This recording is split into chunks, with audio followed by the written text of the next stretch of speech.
মহারাজ, মনে পড়ে সেই কুরুক্ষেত্রের কথা, মনে পড়ে মহারাজ কত মায়ের অভিশাপের কথা।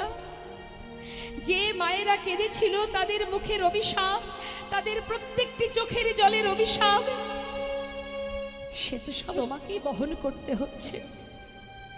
বৃন্দাবনে আজ সবাই কাঁদছে তোমার জন্য। বলো দেখি প্রভু, আর কত কাঁদাবে সবাইকে? কত কাঁদাবে তুমি? তাদের চোখের জল যে তোমার জীবনে অভিশাপ হয়ে দাঁড়াচ্ছে, আর কত অভিশাপ নেবে তুমি? উপায় কি? কি উপায় মণিবর, আমাকে বলে দাও, কি করব আমি? দেবর্ষি নারদ বললেন, মহারাজ, উপায় তো অবশ্যই আছে। জীবনের সকল অপরাধ দূরীভূত হয়ে যায় যদি কেউ কোনো যজ্ঞ করতে পারে। মনে আছে মহারাজ, ত্রেতায় রামে রাজা ছিল, অশ্বমের যজ্ঞ করিল। ত্রেতায় রামে রাজা ছিল, অশ্বমের যজ্ঞ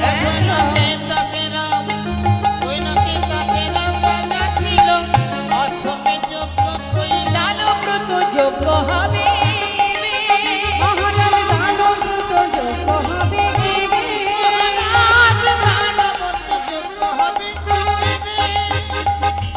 মহারাজ যজ্ঞ করতে হবে, তবে সেই যজ্ঞের নাম হবে দানব্রত যজ্ঞ। দান করলে কি হয়? অনেক পাপ দূরীভূত হয়ে যায়।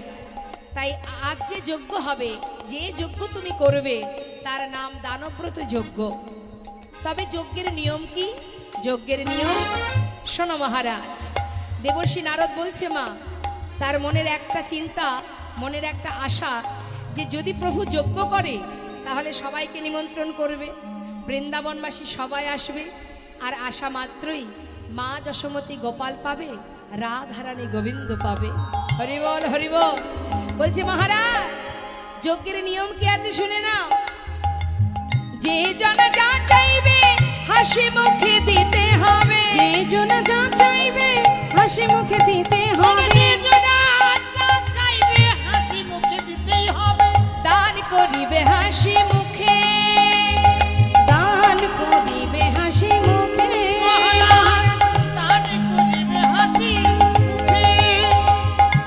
কথাটা কি বললেন ভালো করে শুনে রাখুন। আপনি দান করবেন, ব্রত করবেন, যজ্ঞ করবেন, যেটাই করবেন মন থেকে করতে হবে। লোক দেখানো ব্রত করে লাভ নেই, লোক দেখানো যজ্ঞ করে লাভ নেই। মন থেকে করো, আর স্বতঃস্ফূর্তভাবে করো, মুক্ত হস্তে দান করো। দান করার সময় কৃপণতা করলে হবে না, এটা দেব না ওটা দেব, যেটা খারাপ সেটা দেব, ভালোটা দেব না, এই ধরনের মনোভাব নিয়ে কখনো ভক্তি রাজ্যে ভগবত সেবা হয় না মা। হ্যাঁ, তাই বলছে মহারাজ, তুমি তো রাজা, যে জনা যা চাইবে তোমাকে হাসি মুখে দিতে হবে। কিছু দেওয়ার পরে মুখটা শুকিয়ে যাবে, মন খারাপ হয়ে যাবে, সেটা যেন না হয়। দিতে দিতে যখন সব ফুরিয়ে যাবে, তারপরেও কাজ আছে। কি কাজ? সব শেষে দান দিয়া ভিক্ষার ঝুলি কাঁধে লইয়া, সব শেষে দান দিয়া ভিক্ষার ঝুলি কাঁধে মহারাজ স্বামী শেষে দান দিয়া ভিক্ষার ঝুলি কাঁধে লইয়া, ভিক্ষা মেগে খাবে মন সুখে। মহারাজ ভিক্ষা লেগে খাবে মন সুখে। মহারাজ ভিক্ষা মেগে খাবে মন সুখে। এই যে এখানে যত ভক্ত আছেন, এবার আমি একটু বলি, আপনাদের এই স্থানে রাধা গোবিন্দের মন্দির নির্মাণ হবে। তা রাধা গোবিন্দের মন্দির নির্মাণের জন্য সবার কিঞ্চিত কিঞ্চিত দানের প্রয়োজন। ভগবান বিশ্বব্রহ্মাণ্ডের মালিক হলেও ভক্ত তাকে ভালোবেসে যা দেয় তিনি তাতেই খুশি হন। আর ভক্তের কাছ থেকে না নিয়ে কখনো ভগবানের সেবা হয় না। তাই আমি বলবো, শুনতে পেলাম এখানে এসে, এখানে রাধা গোবিন্দের মন্দির তৈরি হবে। এটা আপনাদের অহংকার, এটা আপনাদের গর্ব যে এই স্থানে যদি রাধা গোবিন্দের সুন্দর একটি শ্রী মন্দির তৈরি হয়, প্রতিনিয়ত আপনারা ভগবানের চরণে আসতে পারবেন, তার কাছে আপনাদের মনের কথা বলতে পারবেন, তার চরণে সেবা দিতে পারবেন। প্রতিনিয়ত আমাদের জীবনের উত্তম কাজ, শ্রেষ্ঠ কাজই মা ভগবত সেবা। হ্যাঁ, মন্দির নির্মাণের জন্য দেখুন আমরা দান করব কাকে, আমরা দিচ্ছি কাকে? যিনি আমাকে দিয়েছেন, যিনি মালিক, যিনি আমাকে দিয়েছেন আমি তাকে দেব, তাই তো? প্রভুর জন্য দেব। প্রভুই তো মালিক, তিনি তো জানেন আমার কাছে কি আছে না আছে, কারণ আমাকে তো তিনিই দিয়েছেন। তাহলে ভগবানের সেবার জন্য দান করবেন আপনারা, মন্দির নির্মাণের জন্য দান করবেন, এটাই জীবনের শ্রেষ্ঠ কাজ, উত্তম কাজ।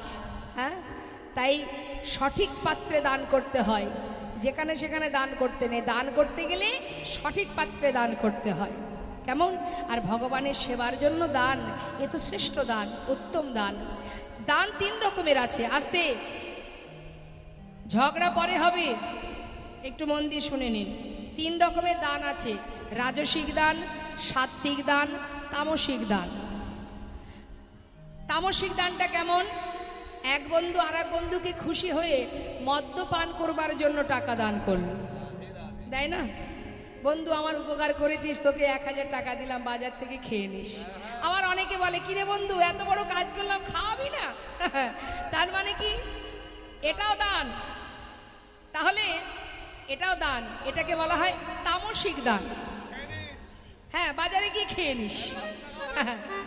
তার মানে কি মা? এটাও কিন্তু দান করলো, অর্থাৎ যে দিল আর যে নিল উভয়ের সমান অপরাধ হলো। এটাকে বলে তামসিক দান। আর রাজসিক দানটা কেমন? আমার অনেক টাকা আছে, আমি হরিবাসরে ডোনেশন করলাম, করবার পরে আমার ভিতরে অহংকার জন্মালো, কি যেই যাব বড় চেয়ারটা দেবে, নামটা বারবার মাইকে ঘোষণা করবে, মাথায় করে রাখবে, যশ খ্যাতি পাওয়ার আশা। এটাকে বলা হয় রাজসিক দান। আবার দেখবেন অনেকে মাথায় একটা কোনো উদ্দেশ্য নিয়ে বাড়িতে হয়তো 2000 বৈষ্ণব সেবা দিল, দেখা গেল কোনো কারণে তার সেই উদ্দেশ্য সফল হলো না। পরে গিয়ে কি হবে? আফসোস করবে, কেন যে এত টাকা খরচ করে বৈষ্ণব সেবাটা দিলাম, যে জন্যে দিলাম সেটাই আমার হলো না। এটাকে বলা হয় রাজসিক দান। আর সাত্ত্বিক দানটি কেমন? আপনি 10 টাকা হোক, 100 টাকা হোক, 50 টাকা হোক, যেমনটা খুশি আপনার সামর্থ্য অনুযায়ী যা পারবেন, যদি শুধুমাত্র প্রভু সেবার তরে দান করেন। আর দানের পিছনে কোনো চাওয়া পাওয়া যেন না থাকে। আমাদের তো চাওয়ার শেষ নেই, আমরা শুধু চাইতেই জানি। জীবনে সুদামা কিচ্ছু চাইনি মা, সেই গাছতলাতে যে জীবন কাটিয়েছিল, সেই সুদামা বসেছিল গোবিন্দের সোনার সিংহাসনে দ্বারকায়। হ্যাঁ, তার মানে ভাবুন, আমরা যদি কোনো অসহায় ব্যক্তি দাঁড়ে দাঁড়ে, যারা সাধুগুরু বৈষ্ণব দেখবেন দাঁড়ে দাঁড়ে ভিক্ষা করে ভগবানের সেবা দিয়ে দিন কাটায়, তাদেরকে দেখলে আমরা আফসোস করি, কিন্তু তারাই মহাধনে ধনী, যে জন গোবিন্দ ধনে ধনী। নিতাই গৌর হরি বল, হরি বল। হ্যাঁ, আবার অনেকে কি করে, অনেকে আমাকেও বলে, দিদি এই 500 টাকা দিলাম, আমার ছেলেটা যদি ভালো চাকরি পায়, বাড়িতে জোড়া কালী মায়ের পূজা দেব, যদি চাকরি পাই তো দেব, না হলে দেব না। 500 টাকা লোভ দেখালাম কাকে? ভগবানকে। যদি দাও তবে পাবে, না হলে পাবে না। ভাবুন দেখি, যিনি বিশ্ব ব্রহ্মাণ্ডের মালিক, তাকে কি লোভ দেখানো যায়? ঘুষ দেওয়া হলো, দিলে পাবে, না দিলে পাবে না। যাও বা চাকরিটা হলো, আবার প্রভুর কাছে, হে প্রভু কিচ্ছু চাই না, যেন একটা ভালো বৌমা হয়। হলো একটা বৌমা, আশার শেষ নেই আমাদের। আবার যদি আর কিচ্ছু চাই না, শুধু একটা নাতি হলো, আবার শুরু হলো, নাতি যেন চাকরি পায়, তার একটা নাত বউ হয়। শেষ আছে আমাদের? চাওয়ার শেষ নেই। হরি বল, হরি বল। আমরা শুধু চাইতে জানি মা, দিতে জানি না। শুধুমাত্র প্রভুর সেবার তরে দান করো আর বলো, প্রভু তুমি যা দিয়েছ তার থেকে আমার যতটুকু সম্ভব তোমায় দিলাম। শুধু তোমার কাছে একটা বাসনা, আমার মতো অধম পাষণ্ড, আমার মতো অধমা, আমার মতো কাঙালিনী, যতটুকু তোমায় দিয়েছি, তোমার সেবা থেকে যেন বঞ্চিত না হই। আমার দান যেন তোমার সেবায় লাগে, এমন কামনা নিয়ে দান করতে হয় মা। চাইতে নেই, কিছু চাইবার প্রয়োজন হয় না, না চাইতেই সব পাওয়া যায়। যদি ভক্তি থাকে, ভালোবাসা থাকে। শাস্ত্র বলছেন, কি বলছেন? ভাবছো বসে চলবে কিসে, তুমি ভাববার কে? যার ভাবনা সেই ভাবে, তুমি ভাবো তাকে। নিতাই গৌর হরি বল, হরি বল। এটাই তো আমরা ভুল করি। ভরসা করি কাকে? ছেলে মেয়ে স্বামী, তাদের প্রতি আমাদের ভরসা। তাদের প্রতি যদি ভরসা থাকতো তাহলে কি আর বৃদ্ধাশ্রমে মায়েরা বসে কাঁদতো? কাঁদতো? তারাও তো কষ্ট করে সন্তানকে মানুষ করেছিল।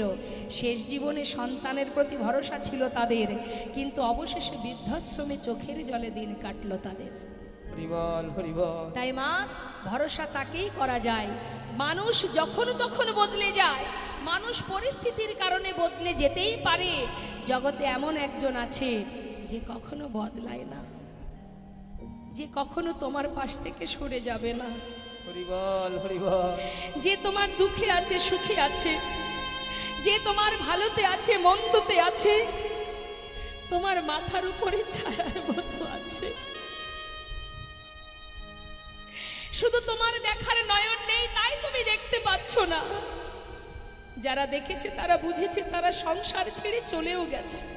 যেমন সরগোস্বামী, কেউ আমার আপনার মতো কাঙাল ছিল না, বড় বড় জমিদার ছিল, মন্ত্রী ছিল, সব ফেলে চলে যায় ছিন্ন বসন পরিধান করে। জানে কে আমার আপন, কে আমার পর।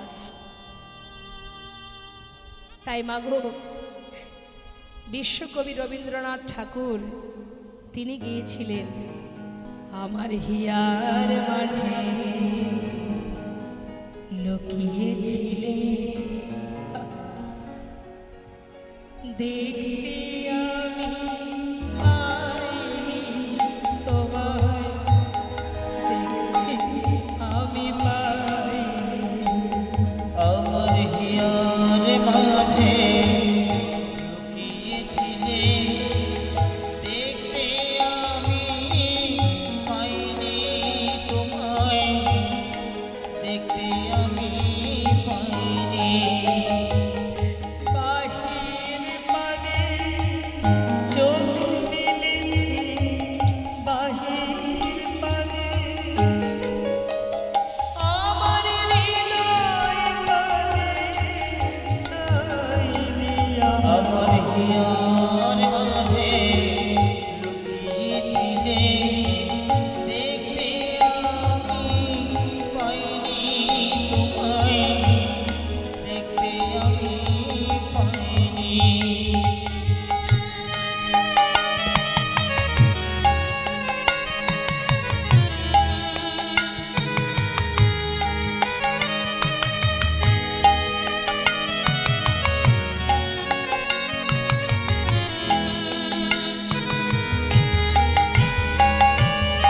আমার সকল ভালোবাসা, সকল আশা, সকল আশা, আমার সকল ভালোবাসায়, সকল আঘাত, সকল আশা।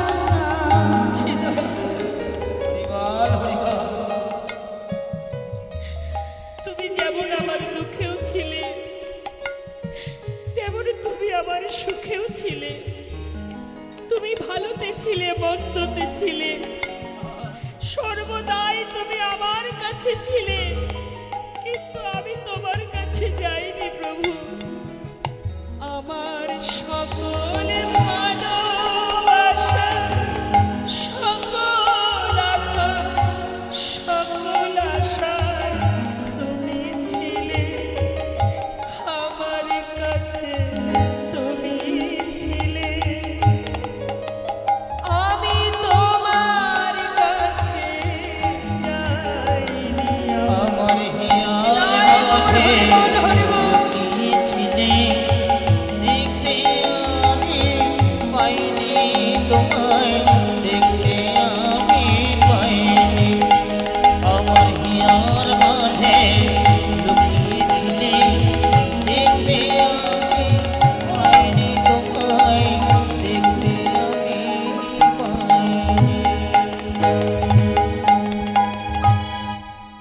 সকল ভরসা তার প্রতি করা উচিত যে কোনো দিন আমার পাশ থেকে যাবে না। তার প্রতি নির্ভরশীল হওয়া উচিত যে কোনো দিন কোনো পরিস্থিতিতে আমার কাছ থেকে দূরে সরে যাবে না। তাই মাগো, আজ সেই করুণাময় বিপদভঞ্জন মধুসূদন তার যুগল বিগ্রহ সেবার জন্য যে মন্দির তৈরি হবে আপনাদের ঘরেই, তাই আপনাদের কাছে কমিটির ভক্তগণের হয়ে বারবার নিবেদন জানাই, আপনাদের সামর্থ্য অনুযায়ী ভগবানের মন্দির নির্মাণের জন্য প্রাণ ভরে দান করুন। লীলার শেষে আপনারা দিতে পারেন, বা যদি এখন ভক্তরা শেষে, বেশ, সবাই আপনারা দান করবেন ভগবানের সেবার জন্য, মন্দির নির্মাণের জন্য। আমরা এবার লীলায় যাই। মা ভগবান বললেন, দেবর্ষি নারদের কথা শুনি কহে দেব চিন্তামণি, নিমন্ত্রণের ভার কেবা লবে, তাহা শুনি মোহন কয় চিন্তা কেন দয়াময়, দেবর্ষিরে ভার দাও এবে। অর্থাৎ তুমি যদি যজ্ঞ করতে চাও, নিমন্ত্রণের দায়িত্বটা তুমি দেবর্ষিকে দিয়ে দাও। কারণ দেবর্ষি নারদের গাড়িটা কি মা? ছোট্ট ঢেকি। হ্যাঁ, এই ঢেকি স্বর্গমর্ত পাতাল সব জায়গায় যেতে পারবে, আর তিনি একমাত্র স্বর্গমাত্র পাতাল ঘুরে ঘুরে বেড়ায়, সমস্ত পথঘাট তার চেনা। তাই নিমন্ত্রণের দায়িত্বটা তাকে দেওয়া হোক। দেবর্ষি নারদকে পত্র লিখে এবার বলরামের কাছে দিয়ে বলছে, দাদা, স্বর্গমত্ত পাতাল সকলের জন্য নিমন্ত্রণ পত্র লিখেছি, তুমি একবার দেখো ঠিক হলো কি না। পত্র দেখে বলরাম দেখছে সবার জন্য পত্র লিখেছে, কিন্তু বৃন্দাবনবাসীর জন্য পত্র লেখেনি। এদিকে বলরাম বলে উঠলেন, হ্যাঁ রে কানাই, তুই যখন সবার জন্য পত্র লিখেছিস, বৃন্দাবনবাসীর জন্য পত্র কেন লিখিসনি? তারা তো তোকে বেশি ভালোবাসে, তারা তোর জন্য কাঁদছে, তাদেরকে ফেলে কি করে যজ্ঞ করবি তুই? হ্যাঁ রে, তারা যদি আসতে না পারে, আমিও তো সেই বৃন্দাবনের বাসী, তাহলে আমাকে কেন রাখবি? আমিও তোর এই যজ্ঞে থাকবো না। দাদা, নিমন্ত্রণ পত্র দিলে সবাই আসে, আর পত্র ছাড়া কে আসে জানো? যে হয় আপনজন। তাই গৌর হরিবল, আমি এই বৃন্দাবনবাসীর জন্য পত্র দিইনি, কেন জানো? আমি দেখতে চাই আমি পত্র না দিলে কে আসে। যে আসবে, বিনা পত্রে যে আসবে, সেই তো আমার আপনজন। ওমা, বাড়ির লোককে পত্র দিতে হয়, চিঠি কোথায় দিই, নিমন্ত্রণ পত্র কোথায় দিই? বাইরে, যারা দূরে থাকেন। তাই গোবিন্দ বলছে, আমিও দেখতে চাই বৃন্দাবনে কারা আমাকে ভালোবাসে। যদি পত্র ছাড়া, নিমন্ত্রণ পত্র ছাড়া আমার কাছে আসে, আমি জানবো তারাই আমার আপনজন। হরিবল হরিবল। এবার দেবর্ষি নারদ স্বর্গ মর্ত পাতাল সর্বত্র নিমন্ত্রণ করলেন। নিমন্ত্রণ করবার পর মনে মনে ভাবছে যে পত্র না হয় প্রভু লেখেনি, খবর দিতে তো আর বাধা নেই, যাই বৃন্দাবনে গিয়ে খবরটা দিয়ে আসি। এবার সব জায়গায় নিমন্ত্রণ যেই না করেছে, সবাই যাত্রা করেছে মা, সবাই যাচ্ছে দ্বারকায়। তার মানে স্বর্গ মর্ত পাতালবাসী আগে যাচ্ছে। অবশেষে খবর পেয়েছে কারা? বৃন্দাবনবাসী। বৃন্দাবনে গিয়ে মা যশোমতীর অঙ্গনে উপস্থিত। মা আমার সন্তানের জন্য কাঁদতে কাঁদতে চোখে ভালো দেখতে পান না। নুপুরে রুনুঝুনু শব্দ শুনে মা বলছে, কে রে, তবে কি আমার গোপাল এলি? তুই কি আমার গোপাল? দেবর্ষি নারদ বলছে, মা, তোমার গোপাল নয়, আমি দেবর্ষি, আমি দ্বারকা থেকে এসেছি মা, তোমার গোপালের সন্ধান এনেছি। ও, আমার গোপাল কেমন আছে? ভালো আছে মা, সে যজ্ঞ করছে দ্বারকায়। চলো মা, দেরি না করে শিগগিরই যাত্রা করো। নন্দ মহারাজকে নিমন্ত্রণ করলেন। এবার বৃন্দাবনবাসীকে যখন খবর দিচ্ছে মা, খবর পেয়ে সখীগণে চিৎকার করে রাধারানীকে ডাকতে চললেন। রাধে ওহে বিশ্বভান রাজনন্দিনী, রাধে রাধে রাধে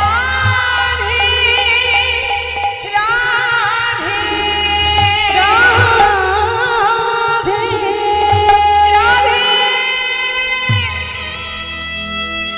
রাধে, ওঠ, একবার ওঠ রাধে, একবার ওঠ। চল, দেবর্ষি নারদ এসেছে দ্বারকা থেকে, একবারে জেনে আসি তোর বধূ কেমন আছে। চল সখী চল, রায় ওঠ। রাধারানীকে ধরে নিয়ে সখীগণ যখন দেবর্ষির কাছে গেল, দেবর্ষি নারদ বললেন, শোনো শোনো, তোমাদের জন্য একটা সুখবর এনেছি। কি খবর? প্রভাসেতে যজ্ঞ করে কৃষ্ণ বলরাম। প্রভাসেতে যজ্ঞ করে কৃষ্ণ বলরাম। দেখো না প্রভাসেতে যজ্ঞ করে কৃষ্ণ বলরাম। সেই যজ্ঞের সংবাদ দিতে আমি নারদ যে এলাম। যজ্ঞের সংবাদ দিতে নারদ যে এলাম। যাও যাও প্রভাসের তীরে যাও, যাও যাও প্রভাসের তীরে যাও। আর বিলম্ব করো না গো, যাও যাও প্রভাসের তীরে যাও। আর বিলম্ব করো না গো, যাও যাও প্রভাসের তীরে আমি যাও। এই যজ্ঞের সংবাদ দিতে নারদ যে এলাম। যজ্ঞের সংবাদ দিতে নারদ যে এলাম। খবর পাওয়া মাত্রই সখীগণ রাধারানী তারা বিলম্ব না করে মনে মনে ভাবলেন, যে দেশে আমার বধূ নেই, যে দেশে আর কোনো লীলা হয় না, আমি সেই দেশ ত্যাগ করে আমার বধূর দেশে চলে যাব। এই ভেবে রাধারানী আমার সখীগণকে নিয়ে পসরা সাজিয়ে মাথায় করে নিয়ে যেই না যাত্রা করতে যাবে, মা যোগ্য বার্তা পেয়ে যাত্রা করিলে নরা। আয় বালা গো, যজ্ঞ বার্তা পেয়ে যাত্রা করিলে নরা। আয় বেলা গো। সখীগণ সঙ্গে চলে সহিত বড়া। সখীগণ সঙ্গে চলে সহিত বলরাম। যোগ্য বার্তা পেয়ে যাত্রা করিলে নরা। আয় বেলা গো। আহা, যজ্ঞের বার্তা পেয়ে যাত্রা করেছে রাধারানী। কিন্তু যাত্রা করলে কি হবে? শুভ কাজে বিঘ্ন ঘটানোর জন্য বিরোধী ব্যক্তি থেকেই থাকে। খবর পেল কে? কালস্য কুটিলা ননদিনী। খবর পেয়ে সামনে এসে দাঁড়ালেন, এই বউ, সেজে গুজে যাচ্ছিস কোথায় ভর দুপুরে? আচ্ছা মায়েরাই বলুন, হরে কৃষ্ণ। ও মা, এই যে ঘুমাচ্ছে ডেকে দিন। রাধে রাধে রাধে রাধে। আচ্ছা মা বলুন তো, কুটিলা কি শুধু বৃন্দাবনেই আছে?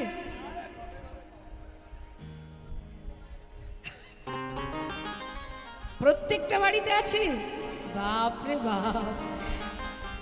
না না, এখানে খুব ভালো। কুটিলা যে শুধু বৃন্দাবনেই পাওয়া যায় তা কিন্তু না, সব জায়গায় পাবেন আপনি।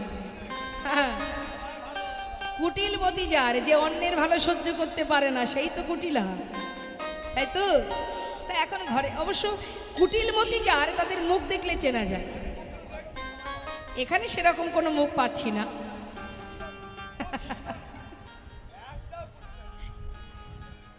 আমাদের ওইদিকে আছে, বনগার দিকে আছে। রাধে রাধে। কুটিলা বলছে, আইব, বলি সেজে গুজে যাওয়া হচ্ছে কোথায়?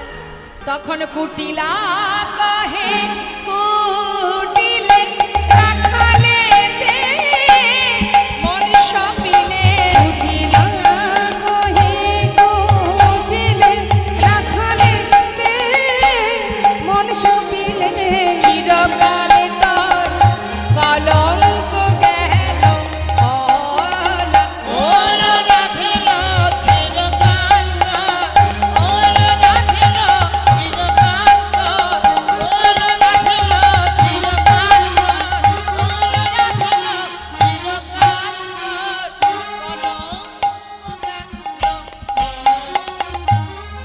দাদার কুলে কালি দিয়ে কেলে ছোড়ার কাছে যাওয়া? হ্যাঁ, লাজ লজ্জার মাথা খেয়েছিস বউ? দাঁড়া, এইখানে দাঁড়িয়ে থাকবি। আমি চললাম দাদাকে ডাকতে। আজ তোর একদিন আর আমার একদিন। কুটিলা রেগে গিয়ে রাধারানীকে দাঁড় করিয়ে রেখে যাচ্ছে কার কাছে? দাদা আয়ান। দাদা এদিকে এসো, এদিকে এসো। মায়ের পূজা নিয়ে সারাদিন পড়ে থাকলে হবে না। না শোনো, বউটা কোথায় যায় বা না যায় একটু দেখাশোনা। বৌদির নিয়েই কথা, ভালো কথা তো মুখে আসে না, খালি বৌদির নিন্দা মন্দা করতে ভালোবাসে। আমি তো জানি ওই বউটা যে কি শিকড় বাকড় খাইয়েছে তোমায়। বইয়ের কথায় ওঠো আর বসো। শোনো, তোমার বউ তোমার কুলে কালি দিয়ে তোমাকে চুনকালি মাখিয়ে ওই কেলে ছোড়ার কাছে চলে যাচ্ছে। পারবো গো, দেরি না করে চলো। হ্যাঁ শোনা,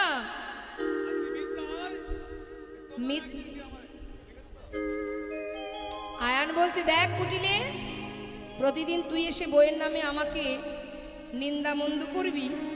যদি ঘটনাটা সত্য হয় তাহলে ওই বউকে আর বাঁচিয়ে রাখবো না। আর যদি মিথ্যা হয়, এই যে তুই আমাকে প্রতিদিন এসে জ্বালাস, তোকে মায়ের চরণে বলি দিয়ে ঘরে ঢুকবো। তাই হবে দাদা, তাই হবে, চলো। এখন আয়ান দেরি না করে বলছে, দাঁড়া কুটিলে, একটু দাঁড়া। কি করেছে?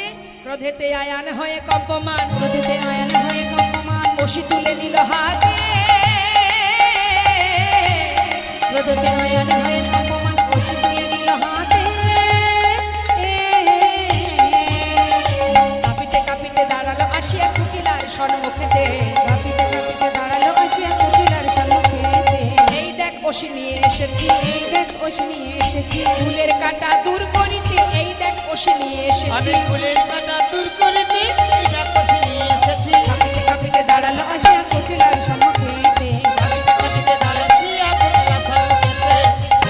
দেখতে পাচ্ছিস? এই ওষি দিয়ে হয় তোকে বলি দেব, আর না হয় বউকে বলি দিয়ে আসবো। এবার যাচ্ছে মা কুটিলার হাত ধরে।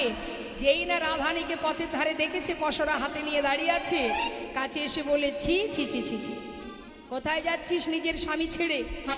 হ্যাঁ, আমাকে ছেড়ে যাচ্ছিস কোথায়? অসতী কলঙ্কিনী, নিজপতি তেজি পরপতি ভোজি, নিজপতি তেজি পরপতি ভোজি, নিজপতি তেজি পরপতি ভোজি, নিজপতি তেজি পরপতি ভোজি। মজিলি রাখালা সহনে, ওই নিজপতি তেজি পরপতি ভোজি, মজিলি রাখালো সনে। তোর হলো পুণ্যকাল ঘুচাবো জঞ্জালেই ছিল তোর কপালে, হলো পূর্ণকাল ঘুচাবো জঞ্জালেই ছিল তোর কপালে। হলো ফুলের কাঁটা জঞ্জালেই ছিল কপালে।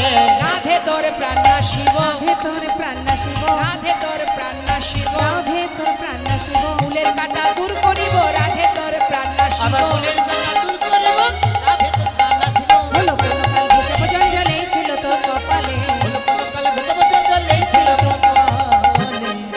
রাধারানীকে প্রাণে মারবে বলে যেই না ওষিটা তুলেছে মা, রাধারানী দেখলেন এই সুযোগে আয়ানকে পুরাবের কথা মনে করাতে হবে। তাই সুযোগ পেয়ে রাধারানী আমার যোগমায়াকে স্মরণ করে এবার নিজে কালী মূরতি হয়ে দাঁড়ালেন। নবকদম্বিনী যিনি রসের পরিপাটি, নবকদম্বিনী যিনি রসের পরিপাটি, নীল শাড়ি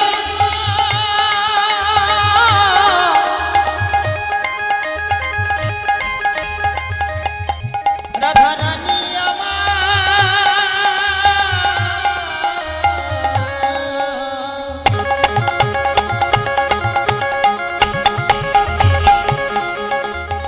কালী হয়ে দাঁড়ালো, দাঁড়ালো, দাঁড়ালো গো। ওই যিনি যিনি রসের পরিপাটি, নীল শাড়ি খসাইয়া পরায় অরুন্ধতী, নীল শাড়ি খসাইয়া পরায় অরুন্ধতী। ওই নীল শাড়ি খসাইয়া পরায় অরুন্ধতী। কালী মূরতি হয়ে রায় দাঁড়াইল, কালিয়া মূরতি হয়ে রায় দাঁড়াইল। কালিয়া মূরতি হয়ে রায় দাঁড়াইল। যেই না কালী মূরতি হয়ে দাঁড়িয়েছে, আয়ান কাকে সেবা দেন? মা কালীর। রাধারানীকে কালী মূরতি দেখে ছুটে গিয়ে কি করলেন? ছুটে গিয়ে রাধারানীর চরণ ধরিল, ছুটে গিয়ে রাধারানীর চরণ ধরিল। ছুটে গিয়ে রাধারানীর চরণে পড়িল। ক্ষমা করো রায়, ক্ষমা করো রায়, বলে ক্ষমা করো রায়, ক্ষমা করো রায়। ওই চরণের অপরাধী ক্ষমা করো রায়। ওই চরণের অপরাধী ক্ষমা করো রায়। তখন ছুটে গিয়ে রাধারানীর চরণে ধরিল। ছুটে গিয়ে রাধারানীর চরণ ধরিল। মনে করে দেখ সেদিনের কথা। বলছেন কালী মূরতি হয়ে রাধারানী বিষ্ণুর কাছে সাধনা করেছিলি তার বামে লক্ষ্মীকে নিজের পত্নী রূপে পাওয়ার জন্য। ভগবান বলেছিলেন, এবার আমি দেব না, আমাকে লক্ষ্মী ছাড়া করিস না, অন্য কোনো বর চা। কিন্তু শুনিসনি তুই সেই বরই চেয়েছিলি। বাঞ্ছা কল্পতরু ভগবান তোর মনোবাঞ্ছা পূর্ণ করেছিল। আমি বলেছিলাম, রে সুতাপা, এত কিছু থাকতে তুই আমাকে পত্নী রূপে চাস, আমি তোর ঘরের ঘরণী হব, কিন্তু তুই হবি নপুংস। সেই দিনের কথা মনে আছে তোর? হরি বল। আয়ানের কথা, এই কথা শোনা মাত্রই আয়ান চরণ ধরে কাঁদছে আর বলছে, আমাকে ক্ষমা করো। আয়ানের হলো চৈতন্য, বলে শ্রীমতী তুমি ধন্য, ভ্রান্তে চিনতে না পেরে বলেছি কত কুবচন। আন্তে চিনতে না পেরে বলেছে কত কুবচন। বিদায় নিলেন আয়ানের কাছ থেকে। আয়ান কিন্তু রাধারানীকে মাতৃজ্ঞানে ভালোবাসতেন। যখন আয়ানের কাছ থেকে বিদায় নিল, জটিলা কুটিলা বললেন, হ্যাঁ রে বউ, এতদিন তোকে ঘরে বেঁধে রেখেছিলাম যুগল দর্শনের জন্য, যখন ভাগ্যে হলো না, মৃত্যুর আগে যেন একবার তোদের যুগল দেখতে পাই। সবাইকে কথা দিয়ে রাধারানী সখী বেষ্টিত হয়ে এসে পৌঁছালেন দ্বারকায়। সবার শেষে স্বর্গমর্ত পাতাল ত্রিভুবনের সমস্ত ভক্ত আগে ভিতরে প্রবেশ করেছে, আর বৃন্দাবনবাসী শেষে খবর পেয়ে তারা যখন শেষে এলো, তখন ওই যজ্ঞগারের 4টে দ্বার 4টেই বন্ধ হয়ে গেছে। প্রথম দ্বারে মা যশোমতী, দ্বিতীয় দ্বারে নন্দ উপানন্দ ব্রজবাসী, তৃতীয় দ্বারে সখাগণ, আর চতুর্থ দ্বারে রাধারানী অষ্টসখীগণ। রাধারানী সখীগণকে নিয়ে এসে যেই দাঁড়িয়েছে, আয় দাঁড়ি, দ্বার ছেড়ে দিয়ে ভিতরে যাব। দাঁড়ি বলছে, এইভাবে যাওয়া যাবে না। তোমরা কারা, কোথা থেকে এসেছো? তোমাদের স্নান করে শুদ্ধ বসন পরিধান করে যদি আসতে পারো তবেই ভিতরে যেতে দেব। যাও গঙ্গায় স্নান করে এসো। সখীরা বলছে, হ্যাঁ রে দাঁড়ি, তুই কি বলেছিস তুই নিজেই জানিস না। যেতে বলিস গঙ্গা স্নানে, শুনে হাসি পায়, শুনে হাসি পায়, ওরে যার চরণে গঙ্গার উদ্ভব, সে ধরে রাধার সে পায়। ধরে রাধার পায়। তোদের যে রাজা, যার চরণ থেকে গঙ্গার সৃষ্টি, সে আমাদের রাধারানীর চরণ ধরে কুল পায় না, আর আমাদের বলছিস গঙ্গায় যেতে। শোন, এক কাজ কর, ভিতরে গিয়ে তোদের রাজাকে গিয়ে বল যে রাজগুরু দ্বারে দাঁড়িয়ে আছে, তাকে যেন বরণ করে ঘরে নিয়ে যায়। যা যা, বলে গা যা, তোর রাজারে রাজগুরু এসেছে দ্বারে। বলগা যা তো রাজা রে, রাজগুরু এসেছে দ্বারে। পায়ে ধরে নিয়ে যেতে বল, ওহে দাঁড়ি। পায়ে ধরে নিয়ে যেতে বল, ওহে দ্বারে। কেমন যোগ্য করিনি, কেমন যোগ্য করিনি, কেমন যোগ্য করিনি, কেমন যোগ্য করে রে, গুরু বিনি তোদের রাজা কেমন যোগ্য করিনি। গুরু বিনে তোদের রাজা কেমন যোগ্য করিনি। পায়ে ধরে নিয়ে যেতে বল, ওহে দ্বারে। ওমা, সখীরা বলছে, ওরে দাঁড়ি, তোরা সবাই তোদের রাজাকে গিয়ে বল যে দ্বারে গুরুদেব এসেছে, গুরু ছাড়া কি যোগ্য হয়? যা যা, গুরুকে যেন পায়ে ধরে নিয়ে যায়। এখন দাঁড়ি রাধারানীর দিকে তাকাচ্ছে আর মনে মনে ভাবছে যে আমাদের মহারাজের গুরু একজন রমণী। সখীরা বলছে, হা করে দেখছিস কি, তাড়াতাড়ি যা। দাঁড়ি ভিতরে গেলেন মা, আর এদিকে সখাগণ কানায় কানায় বলে কাঁদছে। লেখা আছে প্রবেশ নিষেধ। মা যশোমতী তিনি দ্বারে দাঁড়িয়ে পাগলিনীর ন্যায় বসন অঞ্চল ধুলায় গড়াগড়ি যায়। দ্বারে এসে বলছে, দাঁড়ি, আমাকে একবার ভিতরে যেতে দে। দাঁড়ি বলছে, শোনো বুড়িমা, এখন তো আর যাওয়া যাবে না, ওই দেখো লেখা আছে প্রবেশ নিষেধ, যাও তুমি দূরে কোথাও গিয়ে বসো। দাঁড়ি, জানিস আমার আমার সন্তান, তোদের যে রাজা, সে আমার সন্তান। আমি অনেক কষ্ট করে ওই বৃন্দাবন থেকে, ব্রজবাসীর দ্বার থেকে, তাদের কাছ থেকে একটু একটু করে ননি মাখনে চেয়ে এনেছি। কতদিন হলো আমি আমার গোপালকে দেখিনি। দেনাদারি, আমাকে ভিতরে যেতে দে। আহা, সোনা বুড়িমা, তোমার মতো একজন কাঙালিনী আমাদের মহারাজের মা হতে যাবে কেন? সে তো মাতা হবে।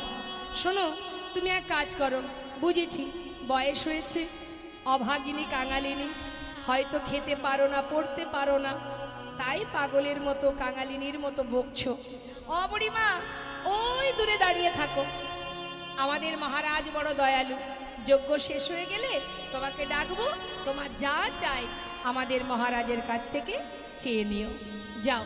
কোথাও যেন চলে যেও না, দূরে কোথাও বসে থাকো। মা বললেন, দেখ জানিস দারি, প্রত্যেকটি মায়ের কাছে মূল্যবান ধন হলো তার সন্তান। হরি বল। আমার কোনো কিছুর অভাব নেই রে, শুধু সন্তানকে হারিয়ে কতদিন আমি আমার পুত্রকে কাছে পাইনি। একটি বারের জন্য আমাকে ছেড়ে দে। আহা, কেন বিরক্ত করছো? বারবার নিষেধ করছি, কেন শুনছো না তুমি? যাও বলছি, দূরে গিয়ে বসো। ওরে, আমি তোর পায়ে পড়ি, আমাকে একটিবার ভিতরে যেতে দে। আমার গোপাল যে না খেয়ে আছে, আমাকে যেতে হবে। না, এ তো কোনো কথাই শুনছে না, চাবুকটা বাহির করেছে। শোনো বুড়িমা, ভালো চাও ওই দূরে গিয়ে বসো, না হলে এই চাবুক দিয়ে কিন্তু আমি তোমাকে আঘাত করব। মা বললেন, ওরে মারবি যদি মার, তাতে কোনো দুঃখ নেই, কিন্তু তথাপিও বলি একবার আমায় একটিবার যেতে দে, একবার চোখের দেখা দেখে আসি। কোনো কথাই তো শুনছে না, এত করে বলছি কিছুতেই শুনছে না। চাবুক নিয়ে মা যশোমতীর অঙ্গে আঘাত করেছে। যেই না আঘাত করেছে, মা আমার ধুলায় গড়িয়ে পড়লেন। আবার পাগলিনী ধুলা থেকে উঠে আবার গিয়ে বলছে, ওরে দাঁড়িয়ে হরি বল। একটিবার ভিতরে যেতে দে। আবার আঘাত করলেন, যতবার আঘাত করছে ততবার মা আমার গোপাল গোপাল বলে কাঁদছে। গোপাল রে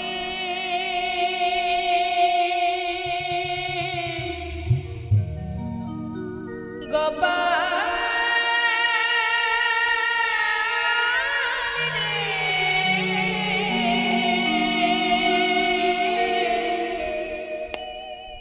সারা দে গোপাল, সারা দে গোপাল রে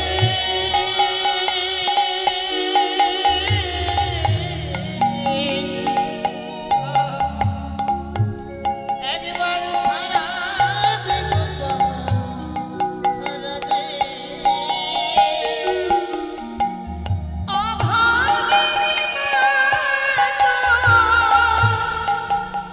অভাগিনী মা তো, অভাগিনী মা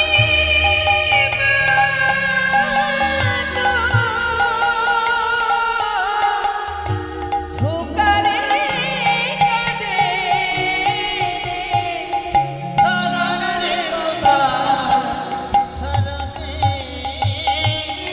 গোপাল রে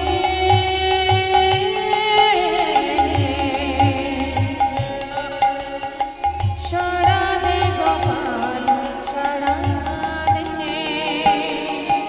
ওরে কাঙালিনী বলে কি দিবি না সারা, নয়নে মনিরে তোর নয়ন হারা।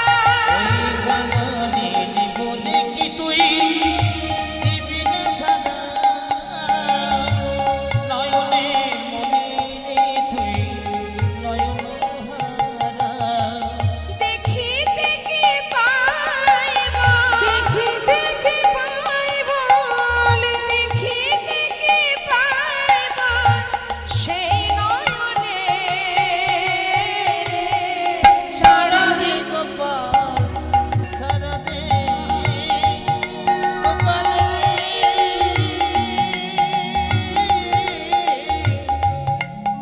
একবার সারা দে গোপাল, সারা দে।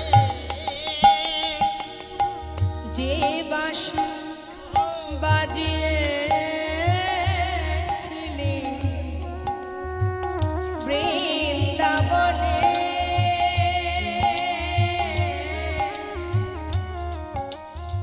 সে বাঁশি বাজা আবার সবারই কানে। যে বাঁশি বাজিয়েছিলি বৃন্দাবনে, সে বাঁশি বাজাও আবার সবারই কানে। ওরে তোর বিরহে প্রিয়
গোবিন্দ।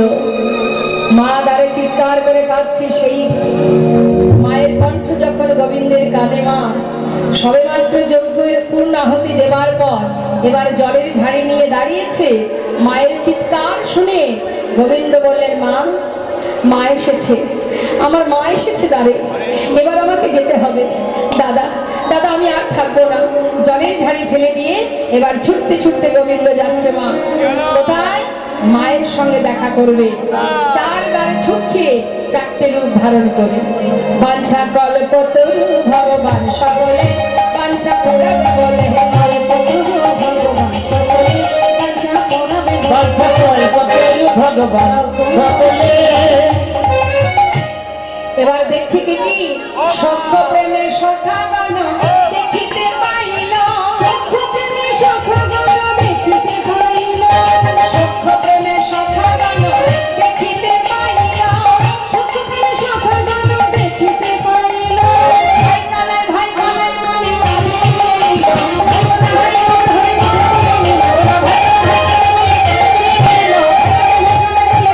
বাঞ্ছা কল্পতরু ভগবান সকলে বাঞ্ছা পুরাবে বলে, কল্পতরু ভগবান।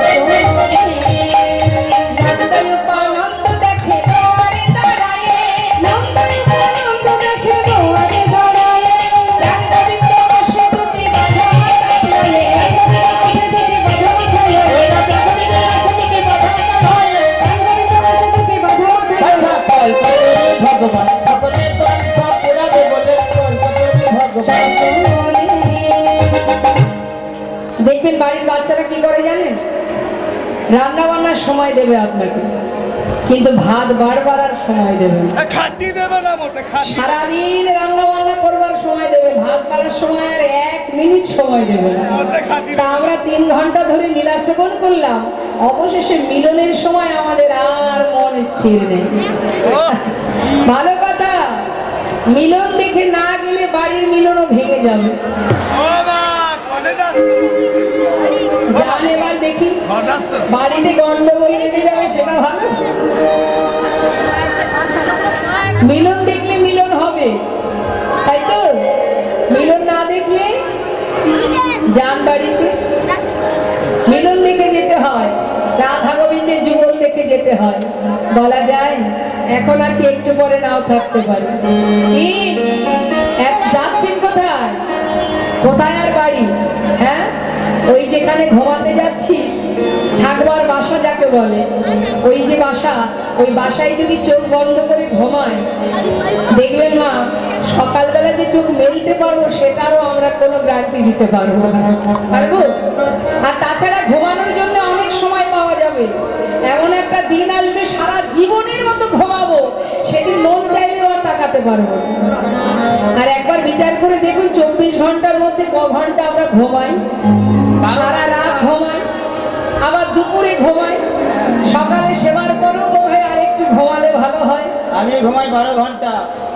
তাহলে 12 ঘন্টা যদি ঘুমাই, রইল বাকি আর 12 ঘন্টা। এবার এই 12 ঘন্টার মধ্যে সংসারের ত্রিতাপ জ্বালা আছে, তার মধ্যে 2-3 ঘন্টা এসেছি কৃষ্ণ কথা শুনতে, তাতেও আর ভালো লাগছে না। কতক্ষণে গিয়ে একটু ঘুমাবো? প্রভু মৃদু মৃদু হাসে আর বলে, তুই ঘুমাতে চাস? বেশ, যেদিন আসবে রে মা, সেদিন এমন ঘুম পড়াবো আর চোখ মেলতে পারবি না। তা যতটুকু সময় আমরা তাকাতে পারছি, জানবেন এটুকুই আমাদের অনেক বড় পাওয়া। হ্যাঁ, কখন যে চোখ বন্ধ হয়ে যাবে। তা ঘুমিয়ে কি হবে? কি হবে ঘুমিয়ে? এত শরীরের প্রতি যত্ন, রাত হচ্ছে, যাই গিয়ে ঘুমিয়ে পড়ি, না হলে শরীর খারাপ হবে, এটা হবে, সেটা হবে, গ্যাস হবে, অ্যাসিড হবে, কত কি হবে, তাই না? আচ্ছা বলুন দেখি, যে শরীরের প্রতি এত যত্ন আমাদের, তথাপিও কি শরীরটাকে ভালো রাখতে পারছি? সকাল হলেই ব্যান্ডি লাগবে। কি গো মা, হরে কৃষ্ণ। সময় মতো সেবা করা, সময় মতো ঘুমানো, বিশ্রাম করা, সময় মতো স্নান, এত যত্ন আমাদের দেহের প্রতি, তথাপিও আমরা ধরে রাখতে পারছি না, নানা রোগে আক্রান্ত হচ্ছি। কেন বলুন তো? ঘরের যখন বয়স হয়, পুরানো হয়, ঘরে কিন্তু ঘুম ধরবে, তাই না? হ্যাঁ, যতই সুন্দর সুন্দর দামি দামি প্রোডাক্ট ব্যবহার করো না কেন, দামি দামি ক্রিম, দামি দামি রং যতই দেয়ালে লাগাও না কেন, ভিতরে যদি ঘুম ধরে যায় সে তো খসে খসে পড়বেই। তাই মন হরি বল, হরি বল। তাহলে এত যত্ন কিসের? তোমার দেয়া দেহ তুমি যেমন রাখবে তাতেই খুশি, ভালো রাখলেও খুশি, খারাপ রাখলেও খুশি। হ্যাঁ, তাই আর দুঃখ পেয়ে লাভ নেই। অসার দেহ, এর জন্য দুঃখ করে লাভ নেই, বরং এখানে বসে যতটুকু কৃষ্ণ নাম শ্রবণ করছি এটাই পরম পাওয়া। বসুন শান্ত হয়ে। যাই রাধে, হাই উঠছে দেখেছেন? সর্বনাশ। দেখে হাত তুলুন তো, তুলুন হাত। হাত তুলে, হাত তুলে মায়া। তুলেছেন তো হাত? একটু ঘুমটা ভাঙাতে হবে। অনেকে দেখছেন হাত তুলছে না, আবার অনেকে দেখবেন হাতে তালি দেয়, ঠিক এইভাবে, মানে ইচ্ছা নেই, জোর করে হাতে তালি দেওয়া না। আবার মনে করুন যদি একটু কারোর ধন ঐশ্বর্য থাকে, সে আবার লজ্জায় হাতে তালি দিতে পারে না, লোকে দেখলে বলবে কি, হ্যাঁ, বসে বসে হাতে তালি দেয়, সবাই দিচ্ছে, বারবার কীর্তনিয়া বলছে, তাহলে দিন এইভাবে। কিন্তু সেই ব্যক্তির বাড়িতে যদি বাচ্চার জন্মদিন হয়, ঝাড়বাতি, মোমবাতি ইত্যাদি ইত্যাদি, কত মানুষ আসে, রাধে রাধে বাড়ি যাবে,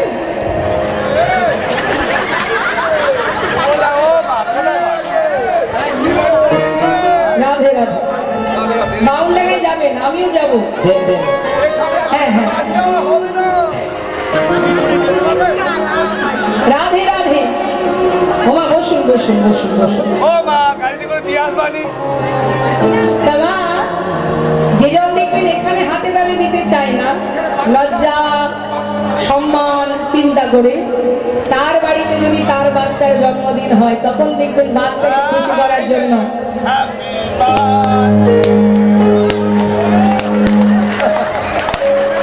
তখন খুব খুশি, তখন দেখবেন জোরে জোরে হাতে তালি দেবে, হ্যাপি বার্থডে টু। কিন্তু হরিবাসরে এসে হাতে তালি দিতে গেলে কে কষ্ট করে তুলবে হাত? হ্যাঁ, এই হচ্ছে আমাদের অবস্থা।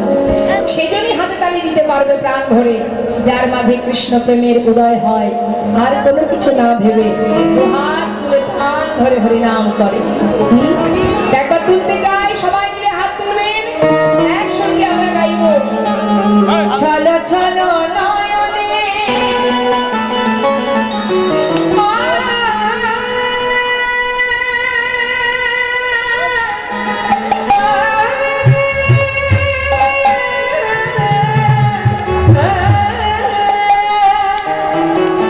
চলো চলো নয়নে হাসি মাখা বদনে আনন্দ কাননে সবাই ভ্রময় নিবা।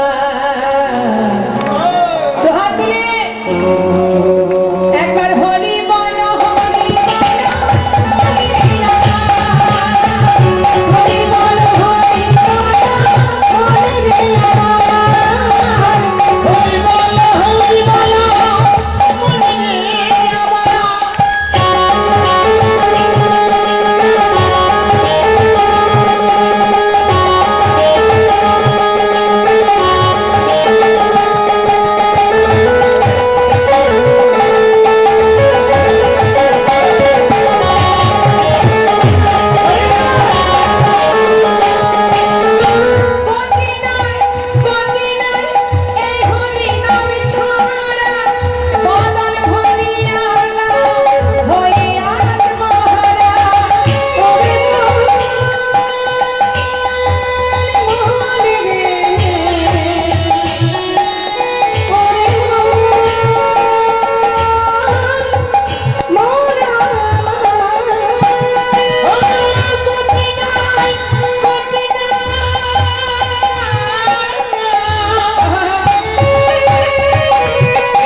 উড়িতেছে মানুষে, উড়িতেছে মানুষে কত অহংকার।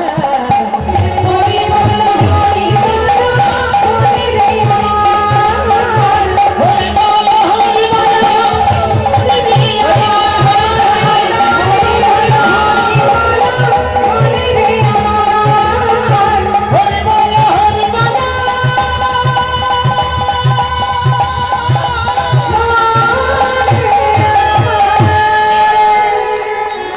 আনন্দ, আনন্দ, মহানন্দ। যে আনন্দ ঘরে পাওয়া যায় না মা, যে আনন্দ হাটে বাজারে পয়সা দিলেও পাওয়া যায় না, যে আনন্দ পাওয়া যায় সাধুর বাজারে। তাই গৌর হরি বল, হরি বল। তিল তিল করে সারা বছর ধরে কষ্ট করে এই যে সাধুর বাজার আনন্দ কাননের সৃষ্টি হয়েছে, এখানেই তো মহা আনন্দ। হ্যাঁ, আজ মা যশোমতী গোপালকে কোলে করে নিয়ে ননী সেবা দিচ্ছে। খবর চলে গেল মা দেবকীর কাছে। কেন? একজন কাঙালিনী মা, পাগলিনী মা আমাদের মহারাজকে কোলে বসিয়ে ননী সেবা দিচ্ছে। আমাদের মহারাজের মা তো রাজমাতা হবে। মা দেবকী খবর পেয়ে তাড়াতাড়ি করে দ্বারকা এসে এবার মা যশোমতীর কোল থেকে নিজের সন্তানকে ধরে টানছে। আর কি বলছে? এ আমার পুত্র, আমার কৃষ্ণ। মা যশোমতী গোপালকে জড়িয়ে ধরে বলছে, ও আমার সন্তান, ও আমার গোপাল। দুই মা যখন হাত ধরে টানছে, দ্বারকাবাসী চিন্তায় পড়ে গেছে। সত্যি তাহলে আমাদের মহারাজের মা কে? আমাদেরও জানতে হবে। তা কি করে জানা যাবে? দুই মাকে পরীক্ষা দিতে হবে। হরি বল, হরি বল। প্রকৃত গোপালের মা কে, গোবিন্দের মা কে, সেটা পরীক্ষা দিতে হবে। আমরাও জানতে চাই, আমরা সবাই জানতে চাই। এবার কি হয়েছে? কিভাবে পরীক্ষা? না, 100 বস্ত্র, 100টা বস্ত্র পর পর টানানো হবে। তার মধ্যে এই 100 বস্ত্রের এক পাশে থাকবে গোবিন্দ, আর এক পাশে থাকবে দুই মা। যে মা তার স্তনদুগ্ধ এই 100 বস্ত্র ভেদ করে গোবিন্দের বদনে দিতে পারবে, সেই হবে কৃষ্ণের প্রকৃত মা। হ্যাঁ হ্যাঁ, আমরা প্রমাণ করে দেবো সেই কৃষ্ণের প্রকৃত মা। এবার মা দেবকী মনে মনে ভাবছে, আমি তো গোপালকে জন্ম দিয়েছি, গোবিন্দকে জন্ম দিয়েছি কারাগারে, কংসের কারাগারে। আমি কৃষ্ণকে জন্ম দিয়েছি, আমি নিশ্চিত। এর জন্য আমার পরীক্ষা দিতে হবে কেন? বেশ, সবাই যখন বলছে, এটা কিন্তু অহংকার মা। এটাই হলো গর্ব, যে আমি আমার সন্তানকে জন্ম দিয়েছি, আমিই মা। এই যে তার মনের মধ্যে ভাবনা যে আমি তার মা, এই ভাবনার জন্যই কিন্তু সে পরীক্ষায় উত্তীর্ণ হতে পারল না। কি করেছে? এবার গর্বে দেবকী শাসন ধরে, গর্বে দেবকী শাসন ধরে, গর্বে দেবকী শাসন ধরে, প্রথম বসন ভেদি না কাঁধ, প্রথম বসন ভেদি না কাঁধ, প্রথম বসন ভেদ না কাঁধ।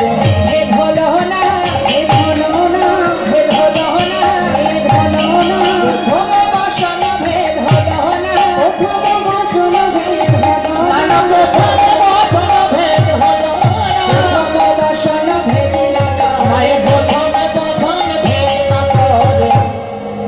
মা দেবকী গর্ভভরে যখন নিজের স্তনদুগ্ধ দেবেন, কিন্তু একটা বস্ত্র ভেদ হলো না, 100 বস্ত্র তো পড়ে থাক।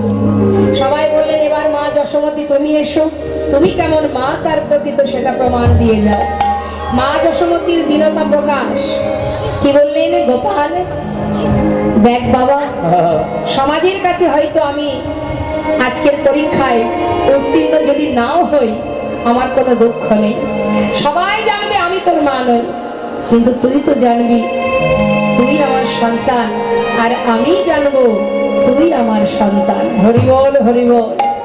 মা আমার দীনতা প্রকাশে চোখের জলে বুক ভাসিয়ে কাঁদছে। আর কি করছে? গোপাল গোপাল গোপাল বলে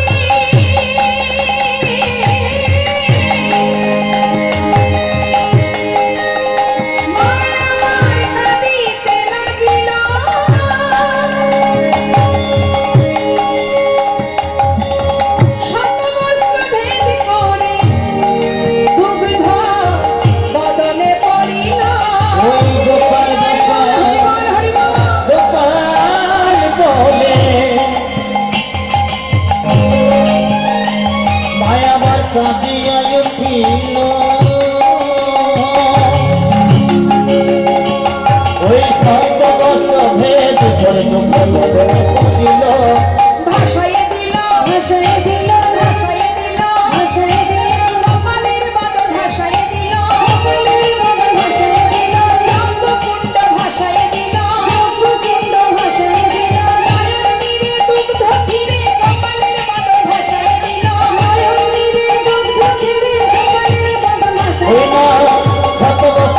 কি করে বদনে করিল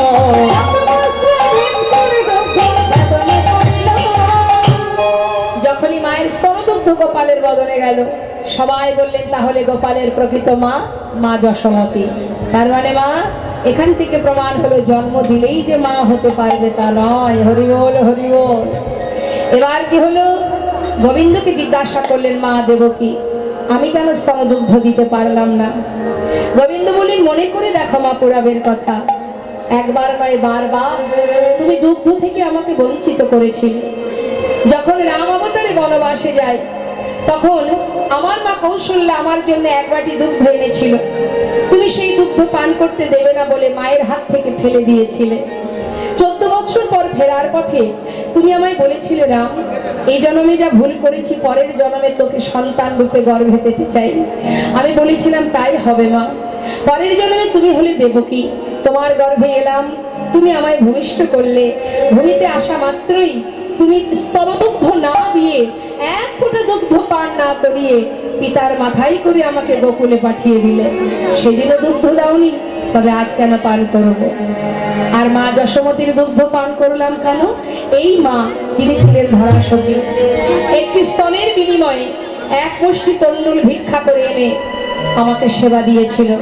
বৈষ্ণব রূপে আমি তার বাড়ির অতিথি হয়ে গিয়েছিলাম।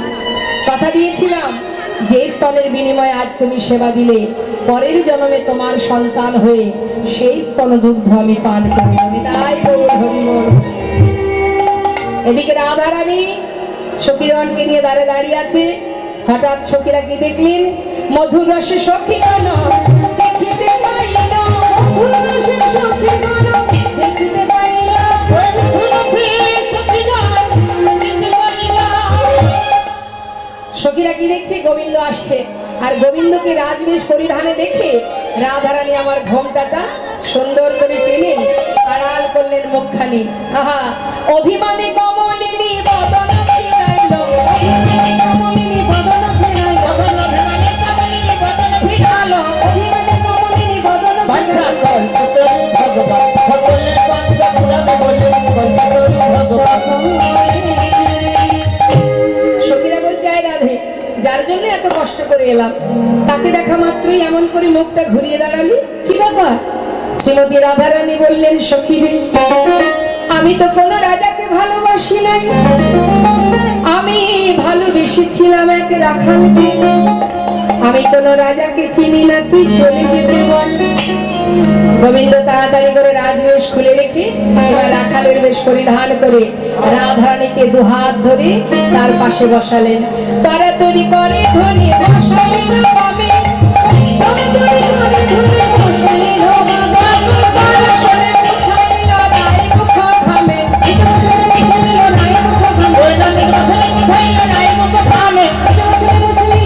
বাঞ্ছা কল্পতরু ভগবান, সকলের বাঞ্ছা পুরাবে বলে কল্পতরু ভগবান। এবার গোবিন্দ আমার নিজের বসন দিয়ে রাধারানীর বদন মুছিয়ে দিচ্ছেন। তাড়াতাড়ি করে মোছাচ্ছেন। আর কি করছেন? ভাঙিয়া চূড়ানো ফুল চরণ পূজা করে, ভাঙিয়া চূড়ানো ফুল চরণ পূজা করে, ভাঙিয়া চূড়ানো ফুল চরণ পূজা করে। ললিতা মুচকি হাসে কুণ্ডলতার আড়ালে, ললিতা মুচকি হাসে কুণ্ডলতার আড়ালে, ললিতা মুচকি হাসে কুণ্ডলতার আড়ালে, ললিতা মুচকি হাসে কুণ্ডলতার বাঞ্ছা কল্পতরু ভগবান, সকলের বাঞ্ছা পুরাবে বলে কল্পতরু ভগবান।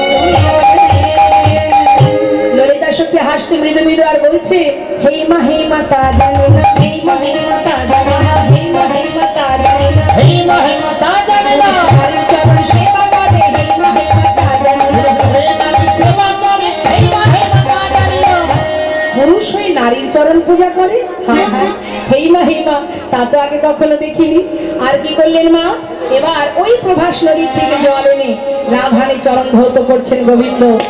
আনিয়া প্রভাসের জল চরণ ধোয়ালো, আনিয়া প্রভাসের জল চরণ ধোয়ালো। কথা দিয়েছিল যেদিন চরণ ধৌত করবে রাধার, সেই দিনই প্রভাস উদ্ধার হবে। গোবিন্দ দাসী কহে, প্রভাস তীর্থ যে হইল, গোবিন্দ দাসী ওরা বলে তো মানে কথা ঠিক হইল। বাঞ্ছা কল্পতরু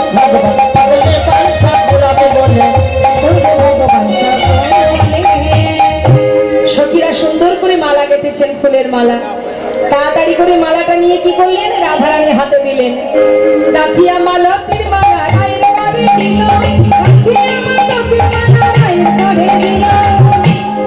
রাধারানী কি করলেন বধুর গলায় পরাইয়া বাঁধে গাইয়া,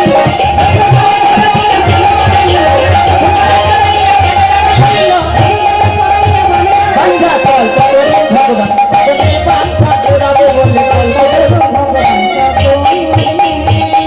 রাধা গোবিন্দ যুগলে দাঁড়ালেন সবাই যুগল হেরে দর্শন করুন যুগল রাধা গোবিন্দের যুগল দর্শন করে সঙ্গীরা সবাই যুগল হেরে যুগল গুণগান গাইতে লাগলেন। জয় রাধে রাধে বল বল কৃষ্ণ কৃষ্ণ বল, রাধে রাধে বল, কৃষ্ণ কৃষ্ণ বল। রাধে রাধে বল কৃষ্ণ কৃষ্ণ বল রাধে রাধে বল রাধে রাধে বল, কৃষ্ণ কৃষ্ণ বল, রাধে রাধে বল, কৃষ্ণ কৃষ্ণ বল। রাধে কৃষ্ণ রাধে কৃষ্ণ।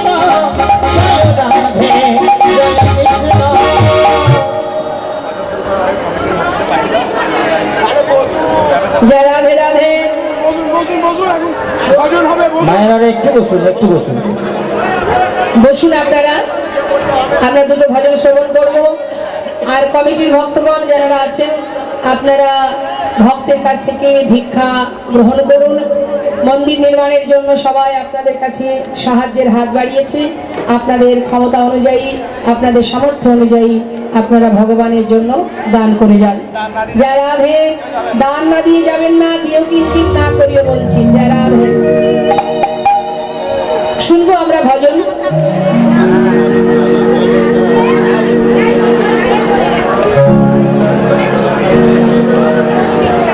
হয়ে গেল, একজন তো যাচ্ছে আবার পাঁচজনকে বলছে চল চল, দিদি বাড়ি চলে দিদি বলছে তুই যা না, বলে না তুই চল। মানে নিজে তো শুনবে না আর পাঁচজনকে শুনতেও দেবে না। চলো চলো চলে যা। কোথায় যাবে? বাড়ি যাবেন?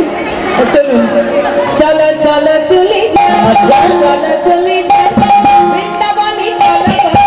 চলো চলো চলে যা চলো চলে যা বৃন্দাবনে চলো মেরে সবাই।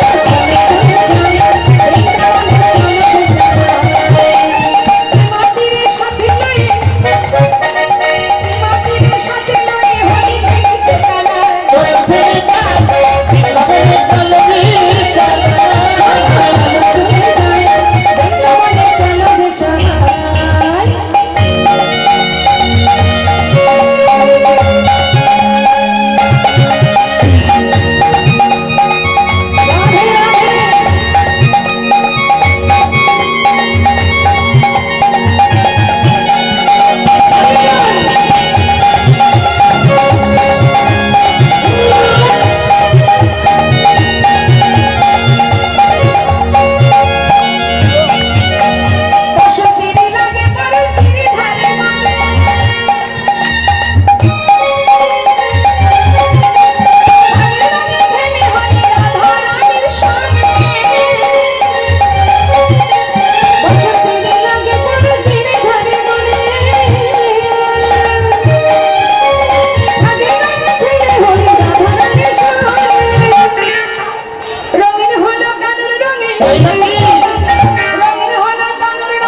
जय राधा रानी की, राधे श्याम की, जय राधे राधे।